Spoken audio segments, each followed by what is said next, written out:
Hi everybody. This is just a short video to explain this first lesson in motion. So this is a new achievement standard we are doing and it's worth 6 credits and it's in 3 parts. So the first part is motion, the second one's forces, and the third one is about momentum and energy.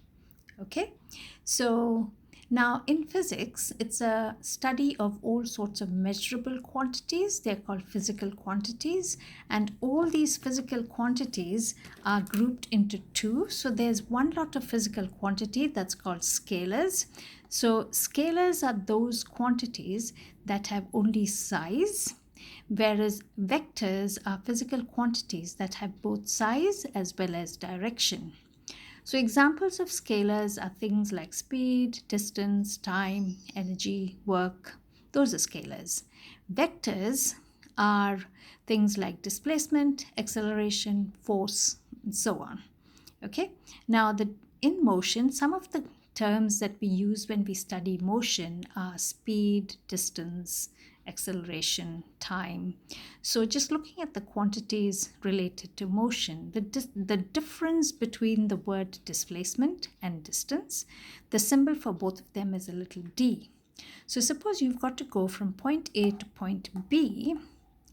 This green line is the path that you actually take. So the distance of this path is called, the length of this path is called distance. And displacement is the shortest distance from start to finish. So, and the shortest distance between any 2 points is a straight line.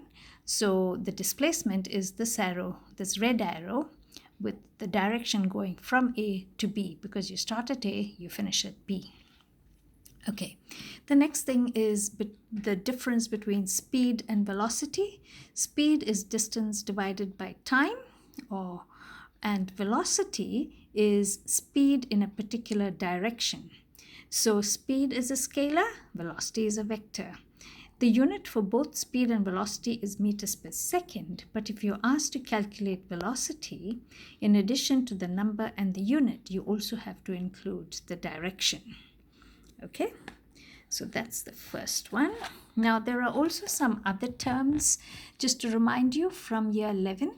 So one of them is instantaneous speed. So that's speed at a particular instant in time.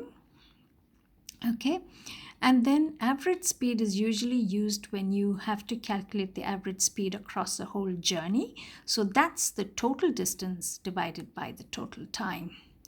The difference between average speed and average velocity, the formula looks similar, but this D here stands for displacement over time. Okay, so that's average velocity. Then there's a term that's called constant speed or uniform speed. They're both the same thing, for which the formula is the distance divided by time, so this formula V equals D over T can only be used to calculate either constant speed or average speed. It cannot be used to calculate instantaneous speed. Okay. Then the next thing is constant velocity. What does that mean? It means that the speed is not changing and the direction is not changing. So constant velocity is constant speed in a straight line. The in a straight line part is important for year 12. Now you might also come across positive and negative displacement of velocity. It simply means it's a displacement of velocity in the opposite direction. So if I say 5 meters forwards is positive, then the negative of that is 5 meters backwards. Okay, and then you also have acceleration, which is changing speed or changing velocity. If it's changing speed, it's with direction, because acceleration is a vector. Okay, and the way you calculate acceleration is change in velocity divided by time, and this change in velocity is calculated as final velocity minus initial velocity over time, and the unit for acceleration is meters per second squared. And then the last part of this lesson is some graphs, just to recall. So graphs for constant speed or constant velocity. So you could have a distance time or a displacement time graph, as well as a velocity time graph or a speed time graph.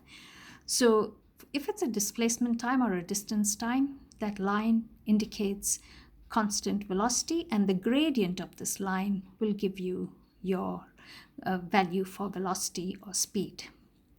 This line indicates your velocity, straight line. That means velocity is not changing. That axis is your velocity axis. However, the area under this graph will give you the distance or the displacement. Okay.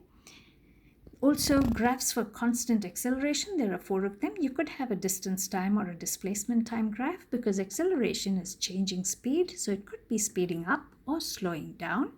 So this is your speeding up. That's your slowing down graph. But if it's a velocity time graph, so that's your constant acceleration where the speed's increasing, and this one is constant deceleration where speed is falling. If you need to calculate instantaneous speed, it is the gradient at that point at any particular time. It's a gradient of the tangent to that point. That was year 11 work. You'll never be asked to do that in year 12. Now over here for these two velocity time graphs, the area under this graph will give you the displacement or the distance. Now the area will be an area of a triangle, which is half base times height. And the gradient of the graph, you have to draw a gradient triangle, will give you acceleration. This will give you a negative gradient telling you it's deceleration, whereas this graph gives you a positive gradient. So that's today's lesson in a nutshell. I hope that made sense, and bye for now.